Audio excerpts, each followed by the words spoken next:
In today's video, I'll be answering to the most searched questions on Google about studying abroad. Everything that I say is based on my experience of studying abroad in France, as well as participating in a 3-month exchange program during my high school years. Hello, my name is Moni, and in this YouTube channel, I share with you videos about what it's like studying and living abroad in France. If you're interested in this type of content, subscribe to my YouTube channel and activate the notification bell if you want to receive a notification every single time that I upload a new video or that I go live. Let's get into the video.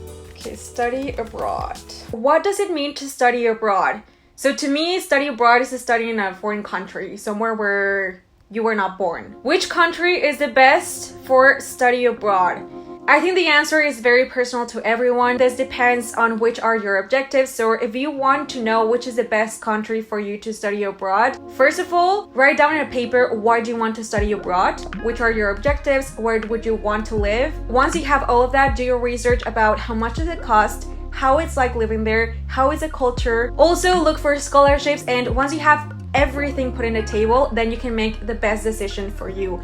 I do not think that there is the best country for everyone. It is very particular to everyone. In some countries, you will get better opportunities than in others. So think about that and do your research.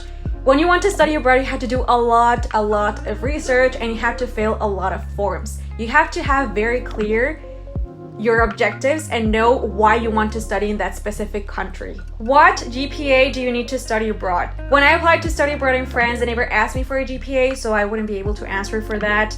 I do know that they ask for an equivalent of the bac, which is the French diploma that they ask students to have before they apply to university. Are study abroad programs worth it? The answer is very specific to everyone. First of all, you have to think about why do you want to participate in a study program, and of course know what is a study program. It can either be an exchange program for a semester, for a year. You can also go to another country to study a language and like perfection it. So it's very particular to everyone. Like again, you have to do a lot of thinking about who you are and which are your objectives, your professional objectives and your objectives in life. What do you want to achieve with that? For example, if you're thinking about participating in a study abroad program in Germany, think about why do you want to participate in that study abroad program? What are you going to get out of that? How much is it going to cost you? Who is going to pay for that? How is that study abroad program going to help you achieve your objectives, like professional objectives and personal objectives? Think about all of that and also do a lot of research before you make any decision. Why study abroad is bad? I do not think that study abroad is bad. I do think that study abroad is not for everyone. It is definitely not easy, and the reason why I tell you that you have to have clear objectives of why you want to study abroad, it's because of this, because it is not easy. If it was easy, everyone would be studying abroad. You will be living in a country where you might probably know nobody, you might not have family who lives there, and you're going to go through a lot of different things, and in most cases, you're going to go through that by yourself. You won't have your friends to whom you can talk to right away. For example, in my case, I come from Mexico. I'm currently studying abroad in France. If I had any problem and I wanted to talk with my friends, we had a 7-hour difference. So let's say that I had a problem at 9 a.m. and I wanted to talk with someone. I couldn't do that because it was 2 a.m. in Mexico. It is definitely not easy because when you're new to a city, to a country, there's a lot of things that you have to get used to. You have to adapt to the culture. And you also have to make friends, and that takes time, specifically here in France. And I think that generally in Europe, it's not easy to make friends. I am specifically going to talk about France right now because that's where I have lived the longest. And it's definitely not easy to make friends. My first year, I had mostly German friends, and they were here for an Erasmus semester. And after the semester was over, they left. So I had to make new friends. You will definitely feel homesick, you will miss your friends, and I think that right now with the pandemic, it's a harder time for a lot of international students. And also for French students that are currently living in a student residency, in a student studio. They have their own room and they spend hours in a very small room, minus 12 meters square. And it's not easy. Like there's good and bad things about studying abroad, but you have to have clear objectives of why you want to study abroad. And if it's something that you really want, you will overcome all of the hardships. But if it's something that you're not quite sure, then you might want to go back to your hometown, to your country, because you will miss the food, your family, your friends. If you don't know if studying abroad is for you, what you can do is study abroad for 1 year.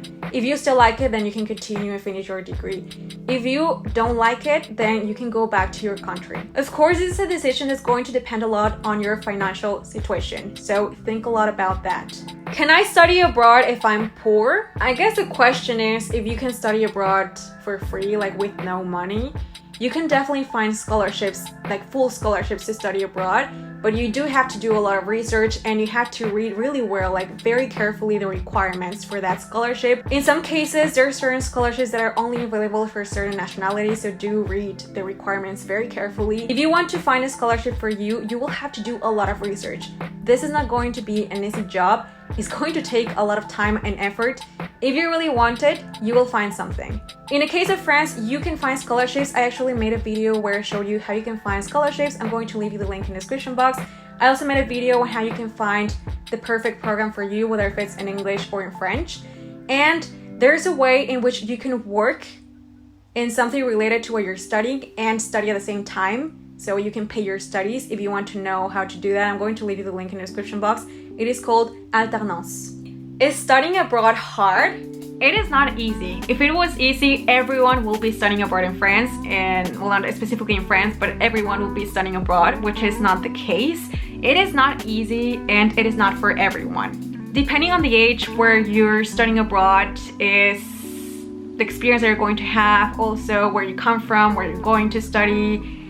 There's a lot of things that you have to adapt to and things that you have to learn, and it's definitely not easy.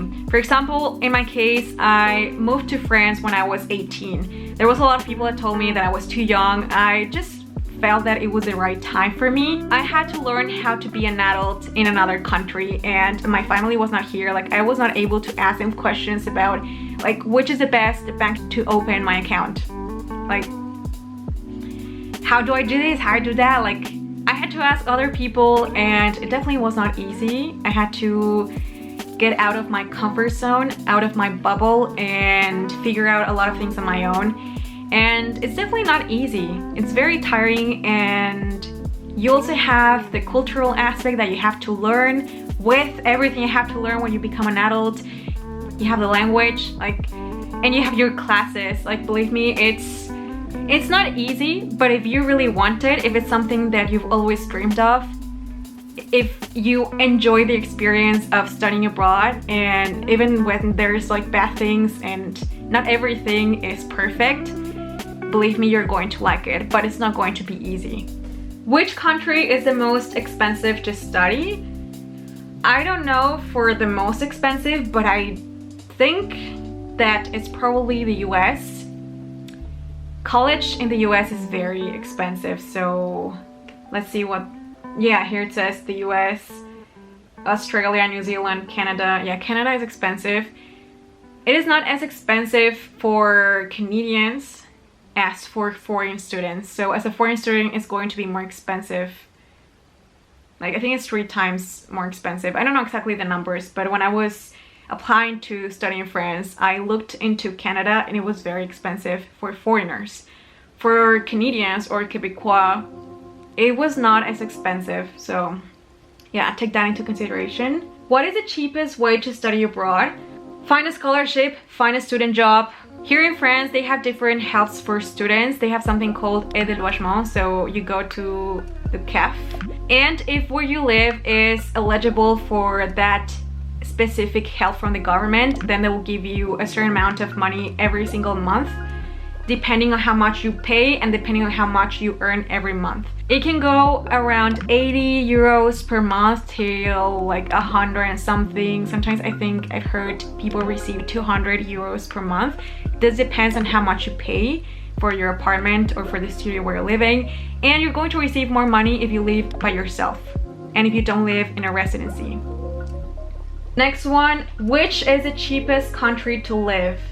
I don't know for the cheapest, but I do know that in France, the government has a lot of different helps for students. So you can get the aide de logement, which can be really good because let's say they give you 50 euros per month and you can use that to buy groceries, or you can save that and use it for next year. Is Australia cheap to study? I do not study in Australia. I was going to apply, but I had trouble contacting their office, so I never did it. I do know that it's more expensive than France. So the best way to go is with a scholarship.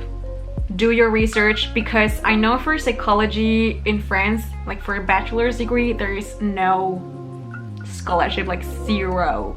You definitely have to find a job, and yeah, like there's no other way. That'll be everything for this video. I have class right now, so see you on my next video. If you want to see more videos like this one, subscribe to my YouTube channel and activate the notification bell if you want to receive a notification every single time that I upload a new video. Give this video a thumbs up if you liked it and if you enjoyed it, and tell me in the comment section which video do you want to see next, and if you have any questions related to studying abroad. See you on my next video.